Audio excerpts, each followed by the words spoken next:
അവരുടെ ശ്രീ ശബരീഷ്, അതിന് മറുപടി വേണ്ടതല്ലേ? ഗീതു മോഹൻദാസ് ഇതുവരെയും ഈ വിമർശനങ്ങളോട് പ്രതികരിച്ചിട്ടില്ല. മാത്രമല്ല, WCCയുടെ പ്രതിനിധികളോട് ഇതുമായി ബന്ധപ്പെട്ട് ഞങ്ങൾ പ്രതികരണം ആരാഞ്ഞു, ചർച്ചയിൽ പങ്കെടുക്കാമോ എന്ന് ചോദിച്ചു. പക്ഷേ ആരും സിനിമ കണ്ടില്ല, അതുകൊണ്ട് ഞങ്ങൾക്ക് അഭിപ്രായം പറയാൻ കഴിയില്ല എന്ന രീതിയിലുള്ള ന്യായവാദങ്ങളാണ് ഉയർത്തിയത്. ഇതൊരു പക്ഷേ ഗീതു മോഹൻദാസ് അല്ല, ഒരു പുരുഷ സംവിധായകനായിരുന്നു ഈ ചിത്രം ചെയ്തതെങ്കിൽ ഏതൊക്കെ രീതിയിൽ ആക്രമണത്തിന് ഇരയാകുമായിരുന്നു. മാത്രമല്ല, ഇത് ഗീതു മോഹൻദാസും WCC പ്രതിനിധികൾ ഇപ്പോൾ പ്രതിരോധത്തിലായൊരു സാഹചര്യമുണ്ടോ? ശ്രീ സായി പറഞ്ഞിട്ടുള്ള പല കാര്യങ്ങളും വളരെ ശരിയായിട്ടുള്ള കാര്യമാണ്. കാരണം അവരുടെ മുൻകാല അക്രമങ്ങൾ ആണ് വളരെ തീക്ഷ്ണമായിട്ട് തന്നെ പല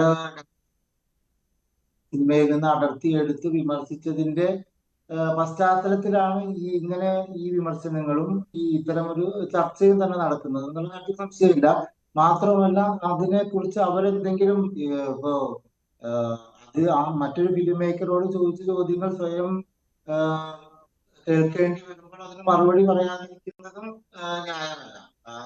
എത്രയും പെട്ടെന്ന് അതിനനുസരിച്ച് പ്രതികരിക്കുകയും പിന്നെ മറ്റു സംഘടനകളെ പ്രതികരിക്കേണ്ടതുണ്ടോ എന്നുള്ള കാര്യത്തിൽ എനിക്ക് സംശയമുണ്ട്. എന്തായാലും മിനിമം അവർക്ക് അത് പ്രതികരിക്കാവുന്നതേ ഉള്ളൂ, എന്തെങ്കിലും അതിനെക്കുറിച്ച് പറയാവുന്നതേ ഉള്ളൂ.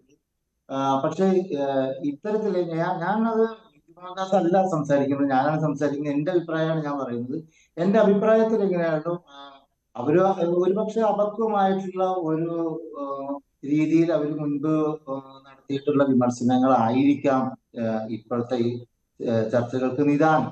പക്ഷെ ഇതിനെ സെപ്പറേറ്റ് ആയിട്ട് ഈ സിനിമയെ കാണുമ്പോൾ നേരത്തെ അവതാരകൻ തന്നെ പറഞ്ഞിട്ടുള്ളത് പോലെ അത് ഒരു ക്യാരക്ടറിന്റെ ഒരു ഇരുണ്ട കാലഘട്ടത്തെ കാണിക്കുന്നതിന് വേണ്ടി ആവശ്യമായിട്ടുള്ള ഒരു കാഴ്ചയാണ് നിങ്ങൾ വിമർശിക്കുന്നതെന്നാണ് അവർ സൂചിപ്പിക്കുന്നത്. പിന്നെ വേറൊരു കാര്യം, നേരത്തെ ചോദിച്ച ചോദ്യം, ഇത് പുരുഷന്മാരായിരുന്നു ചെയ്തിരുന്നെങ്കിൽ എന്തായിരിക്കും സ്ഥിതി എന്നുള്ളത്. ഞാൻ അത്തരം ഒരു ചോദ്യത്തിനോട് ഞാൻ കാണും അതിലൊരു പുതുമയില്ല. അത് ധാരാളം ഇവിടെ നടക്കുന്ന ചർച്ചകളാണ്. അതിൽ ചർച്ച ചെയ്യാൻ വേണ്ടി പോലും ഒന്നും കാണില്ല. അത് സ്വാഭാവികമായിരിക്കും എന്നുള്ളതാണ് എനിക്ക് ആ വിഷയത്തെ കുറിച്ച് തോന്നുന്നത്. ഫീമെയിൽ ഗെയ്സ് എന്ന് പറയുന്ന ഒരു വാക്ക്, ഇപ്പൊ മെയിൽ ഗെയ്സ് എന്ന് പറയുന്നത് എന്തായാലും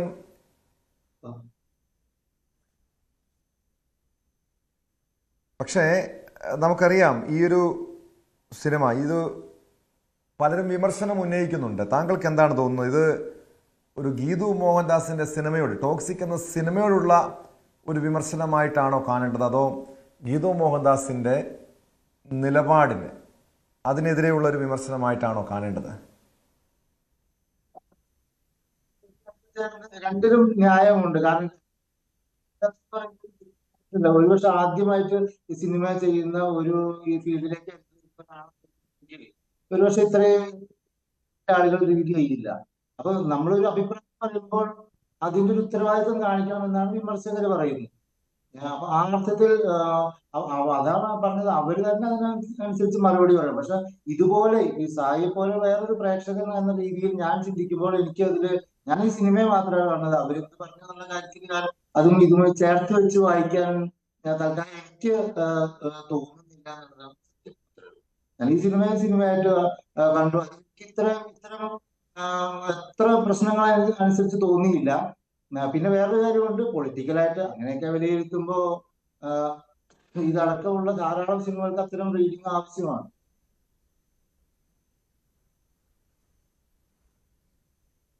പ്രേക്ഷകർക്ക് ഹരികൃഷ്ണൻ, നമുക്കറിയാം ഈ സമീപകാലത്ത് ഇത്തരം വയലൻസ്, ഈ ടോക്സിക് എന്ന സിനിമയിൽ അതിഭീകരമായ വയലൻസ് ഉണ്ടെന്നാണ് മനസ്സിലാക്കുന്നത്. ഹരിയുമായി ഞാൻ സംസാരിച്ചപ്പോഴും മനസ്സിലാക്കാൻ കഴിഞ്ഞ കാര്യം അതാണ്. പല സിനിമകൾക്കും A സർട്ടിഫിക്കറ്റ് നൽകിക്കഴിഞ്ഞാൽ ഇത്രയധികം വയലൻസ് പിന്നെ കാണിക്കാൻ കഴിയും എന്നൊരവസ്ഥയിലേക്ക് വന്നിരിക്കുന്നു. ഇന്ന് കുടുംബവുമായി, അതായത് കുട്ടികളും ഒന്നിച്ച് ഒരു സിനിമ കാണാൻ കഴിയാത്തൊരു അവസ്ഥയിലേക്ക് സാഹചര്യം മാറിയിട്ടുണ്ടോ? പ്രത്യേകിച്ചും മലയാള സിനിമയിൽ മാത്രമല്ല, മൊത്തത്തിൽ ഈ ഒരു സാഹചര്യം വന്നിട്ടുണ്ട്. എന്നാൽ മാത്രം, അതായത് വയലൻസും അതോടൊപ്പം ഈ സ്ത്രീ വിരുദ്ധതയും ഒക്കെ ഉണ്ടെങ്കിൽ, അല്ലെങ്കിൽ സ്ത്രീയെ ഒരു കച്ചവട വസ്തുവാക്കിയാൽ മാത്രമേ, അല്ലെങ്കിൽ ഒരു സെക്ഷൽ ദൃശ്യങ്ങൾ അതൊക്കെ കാണിച്ചാൽ മാത്രമേ ഈ സിനിമകൾ വിറ്റുപോകൂ എന്നൊരു ധാരണയാണോ ഇപ്പോഴത്തെ ചലച്ചിത്ര പ്രവർത്തകർക്ക്? ടോം, അതിനകത്ത് രണ്ട് കാര്യങ്ങളുണ്ട്. ഒന്ന്, തിയേറ്റർ എക്സ്പീരിയൻസ് ഡിമാൻഡ് ചെയ്യുന്ന സിനിമകൾ എന്നുള്ള ഒരു മിസ്കൺസെപ്ഷൻ പല സംവിധായകർക്കും ഉള്ളതുപോലെ തോന്നിയിട്ടുണ്ട്. അതായത് ഒരു ജൈജാൻറ്റിക് സക്സസിലേക്ക് തിയേറ്ററുകളിലേക്ക് വരണമെങ്കിൽ, തിയേറ്ററുകളിൽ ആ ഓഡിയൻസ് വരണമെങ്കിൽ അതനുസരിച്ചുള്ള ഒരു മാസ് സിനിമ വരിക എന്നുള്ളതുണ്ട്. അല്ലെങ്കിൽ ഒരു കോമഡി പടം, ഇപ്പോൾ ബെല്ലയും കുടുംബയും ഉണ്ടൊക്കെ നമുക്ക് മുന്നിലുള്ള ഉദാഹരണമാണ്. അത് കൂട്ടായി ചിരിക്കുക, അതൊരു വലിയ കിക്കാണ്. അത് തിയേറ്ററിൽ ഒരുമിച്ച് എല്ലാവരും കൂടെ ചിരിക്കുമ്പോൾ കിട്ടുന്നൊരു ഹൈ അത് വേറെയാണ്. പക്ഷേ അത് ഉണ്ടാക്കിയെടുക്കാൻ നല്ല കഷ്ടപ്പാടുമുണ്ട്. ഈ മാസ് സിനിമകളെ പോലെ തന്നെ ഒരുപക്ഷെ അതിനേക്കാൾ ഒരുപാട് മുകളിലായിട്ട് ഞാൻ വിലയിരുത്തുന്നത് കോമഡി സിനിമകൾ ഉണ്ടാക്കാനാണ്, എല്ലാവർക്കും കണക്ട് ആവുന്ന രീതിയിൽ. ഈ മാസ് സിനിമകളിലേക്ക് വരുമ്പോഴേക്കും ഈ ഐറ്റം സോങ്സോ അല്ലെങ്കിൽ ഇതുപോലെ ബ്ലഡ് ഷെഡ്സോ അല്ലെങ്കിൽ നമ്മൾ ഈ കാണുന്ന പോലെ സെക്സ്, വയലൻസ് ഉൾപ്പെടെയുള്ള കാര്യങ്ങളൊക്കെ തന്നെ പല രീതിയിലും ഈ സിനിമകൾ വരുന്നുണ്ട്. ഇപ്പോൾ അതുമായി ബന്ധപ്പെട്ടുള്ള സിനിമകൾ തന്നെ ഇഷ്ടംപോലെ ഇപ്പോൾ തന്നെ വന്നിട്ടുണ്ട്. മലയാളത്തിലാണെങ്കിൽ മാർക്കുണ്ട്, ഇനി വരാൻ പോകുന്ന ഒരു നാനി ചിത്രമുണ്ട്. നമുക്ക് ഇതുപോലെ പല വയലൻസ് പറഞ്ഞ സിനിമകളും കാണാൻ സാധിക്കുന്നത്. അത് ആസ്വദിക്കുന്ന ആളുകളുമുണ്ട്. ഞാൻ പറയുന്നത് വയലൻസ് ആ രീതിയിൽ ആസ്വദിക്കുന്ന ആളുകൾ. പക്ഷേ ഈ കുടുംബം ആയിട്ടുള്ള ഇറങ്ങുന്ന സിനിമകളിൽ അതൊരു വേറെ തന്നെ ഡിസ്കസ് ചെയ്യേണ്ട ഒരു മേജർ ഇഷ്യൂവും ടോപ്പിക്കുമായിട്ടാണ് എനിക്ക് ഫീൽ ചെയ്യുന്നത്. ആ രീതിയിൽ സിനിമ എങ്ങനെ വരും, അല്ലെങ്കിൽ സിനിമ കാണാൻ തിയേറ്ററുകളിലേക്ക് ആളുകൾ വരുന്നുണ്ടെങ്കിൽ തന്നെ കുടുംബ ഓഡിയൻസിന് കാണാൻ കഴിയുന്ന രീതിയിലുള്ള സിനിമകളാണോ വരുന്നത് എന്നുള്ള ഉൾപ്പെടെയുള്ള ഫാക്ടേഴ്സ് ഭയങ്കരമായി ഡിസ്കസബിൾ ആണ്. ഇപ്പം ഇവിടെ ശബരീഷ് പറഞ്ഞൊരു ഫാക്ടർ അല്ലെങ്കിൽ ഒരു കാര്യം ഒന്ന് സൂചിപ്പിച്ചോട്ടെ. അദ്ദേഹം പറഞ്ഞത് അദ്ദേഹം ആ ഒരു പ്രശ്നം അല്ലെങ്കിൽ നിലപാട് അങ്ങനെ ഒരു പ്രശ്നമായിട്ട് തോന്നുന്നില്ല, കഥയാണ് പ്രശ്നം, അല്ലെങ്കിൽ ഗീതു മോഹൻദാസിൻ്റെ നിലപാടിൽ കൂട്ടി യോജിപ്പിക്കേണ്ട കാര്യമില്ല എന്ന് അദ്ദേഹം പറഞ്ഞു. ഇത് സിനിമയായിട്ട് കണ്ടാൽ പോലും ഒരുപാട് പ്രശ്നങ്ങളുണ്ടെന്നേ. ഇത് ഗീതു മോഹൻദാസിൻ്റെ സിനിമയാണ് എന്നുള്ളത് കൊണ്ട് വിമർശനങ്ങൾ വരുന്നു എന്നുള്ളത് ശക്തമാണ്. പക്ഷേ അല്ലാതെ ഇതൊരു സിനിമയായിട്ട് കാണുമ്പോൾ പോലും ഇത് 3 മണിക്കൂർ 14 മിനിറ്റ് ദൈർഘ്യമാണ് ഈ സിനിമയുടെ ഡ്യൂറേഷൻ. ഞാൻ ഗീതു മോഹൻദാസ് ആസ്പെക്റ്റേ മാറ്റി വെച്ചുകൊണ്ടാണ് ഈ സിനിമ സംസാരിക്കുന്നത്. ഒരു കാര്യമില്ലാതെ പല ആളുകളും ഈ സിനിമയിലേക്ക് വരുന്നു, ഈ നായകൻ അടി ഉണ്ടാക്കുന്നു, ബഹളം ഉണ്ടാക്കുന്നു, വയലൻസ് നടത്തുന്നു. ഓപ്പോസിറ്റ് നിൽക്കുന്ന ആരാണെന്ന് പ്രേക്ഷകന് ഒരു ഐഡിയയും കിട്ടുന്നില്ല. അതായത് ഇയാൾക്കുമായിട്ട് നായകൻ എന്താണ് ബന്ധം, എന്തിനാണ് ഈ അടി ഉണ്ടാക്കുന്നത്, എന്തിനാണ് ഈ വയലൻസ്, ഇപ്പോൾ ഈ ഉണ്ടാക്കിയ സീൻ്റെ ആവശ്യം എന്താണ് അറിയില്ല. ഈ സിനിമയിലേക്ക് ഇന്നാവാൻ വേണ്ടിയിട്ട് ഏകദേശം ഒരു 40-45 മിനിറ്റോളം സമയമെടുക്കും ഇതിൻ്റെ കഥയിലേക്ക് ഇന്നാവാൻ, ഇതൊന്ന് ഇമോഷണൽ കണക്റ്റായിട്ട് കൊണ്ടുവരാൻ.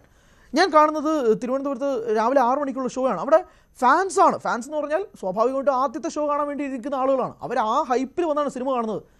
സത്യം പറഞ്ഞാൽ അവരെ ഉറക്കുന്ന രീതിയിലേക്ക് ഈ സിനിമ മാറുന്നത് സിനിമയോടുള്ള വിരോധം കൊണ്ടോ ഗീതു മോഹൻദാസ് എന്ന സംവിധായകൻ എടുത്തുകൊണ്ടൊന്നുമല്ല. ആണെങ്കിൽ അവർ 6 മണിക്ക് കാണേണ്ട ആവശ്യമൊന്നുമില്ലല്ലോ. അവരിത് വന്നത് ഇത് അവർക്ക് ആഘോഷമാക്കുന്ന ഒരു സിനിമ ഉണ്ടാക്കാൻ വേണ്ടിയിട്ടാണ്. പക്ഷേ ഈ നായകൻ്റെ ഇൻട്രൊഡക്ഷൻ സീനിലോ ഞാൻ ഈ പറഞ്ഞ പോലെ, കാരണം ഇത് അത്രയും ഒബ്സീൻ രംഗങ്ങളുണ്ട് ഇതിനകത്ത്, എഴുന്നേറ്റ് നിന്ന് കൈയടിക്കാൻ തോന്നുന്ന രംഗങ്ങളൊന്നും അല്ല ഇതിനകത്ത് നായകൻ്റെ ഇൻട്രൊഡക്ഷൻ സീന് വേണ്ടിയിട്ട് ഉണ്ടാക്കി വെച്ചിരിക്കുന്നത്. അത്രയും നമുക്ക് എഴുന്നേറ്റ് നിന്ന് കൈയടിക്കാൻ നമുക്ക് ഒരു കിക്ക് തോന്നും. അങ്ങനെ ഒന്നും തോന്നാതെ പിന്നീട് കാണുന്നത് ഈ സിനിമയെ പറ്റി കമൻ്റ് അടിക്കുന്ന ആളുകളാണ്. അതായത് തിയേറ്ററിനുള്ളിൽ 4 ദിക്കിൽ നിന്നും കമൻ്റ് അടിക്കുന്ന ആളുകൾ. കാരണം അവർക്ക് എൻ്റർടൈൻഡ് ആവാൻ വേണ്ടിയിട്ട് വേറെ വഴിയില്ലാത്തതുകൊണ്ട് സിനിമയിൽ നിന്നും ഒട്ടും കണക്റ്റ് ആവുന്നില്ല. അതുകൊണ്ട് മാറി നിന്നുകൊണ്ട് കമൻ്റ് അടിക്കുകയാണ്. ഞാൻ പറയുന്നത് ഇതൊരു ഈ ഒരു സിനിമ ഗീതു മോഹൻദാസ് എടുത്തത് കൊണ്ട് അല്ലാത്ത പശ്ചാത്തലമാണ് ഞാൻ പറയുന്നത്. നമ്മളിത് ഇന്നാവുന്നില്ല. ഈ രായൻ എന്ന കഥാപാത്രം ഇപ്പോൾ സായി പറഞ്ഞതുപോലെ തന്നെ ഒരു പ്ലേ ബോയ് ക്യാരക്ടർ, അതിനകത്ത് 2 രീതിയിലാണ് പോകുന്നത്. ഈ രായൻ എന്ന വ്യക്തിയും രായൻ എന്ന ഗാങ്സ്റ്ററും. ഇത് ഫസ്റ്റ് ഹാഫിൽ മുഴുവൻ ഈ ഗാങ്സ്റ്റർ പാർട്ടാണ് കൊണ്ടുവരാൻ ശ്രമിക്കുന്നത്. ഈ ഗാങ്സ്റ്റർ പാർട്ടായിട്ട് കൊണ്ടുവരാൻ ശ്രമിക്കുന്നത് തലങ്ങും വിലങ്ങും കൂടുതൽ വാർത്തകൾക്ക് News 18 Keralam YouTube channel subscribe ചെയ്യുക.